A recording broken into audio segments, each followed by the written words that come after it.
Pagātnes un nākotnes notikumi. Es jums parādīšu. Turaida.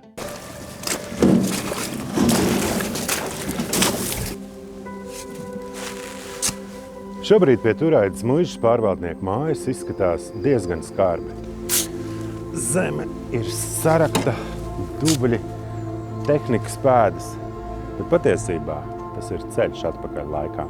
Vēstures izpēte rāda, ka jau 20. gadsimta sākumā ne tikai pie muižas, bet arī šeit bija dārzs ar celiņiem, terasēm, nogāzēm, kokiem un puķu dobēm. Gadu gaitā tas mainījās, aizauga un pazuda. Bija arī kas tāds, kas tika ieplānots, bet netika izveidots. Tagad mēs cenšamies šo vietu saprast no jauna.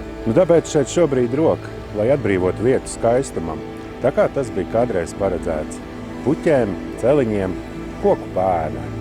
Tas, kas šobrīd izskatās neglīts un dubļains, patiesībā ir sākums.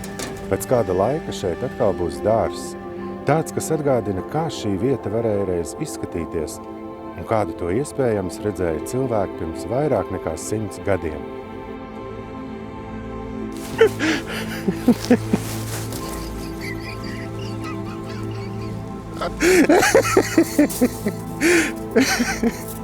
Edgari!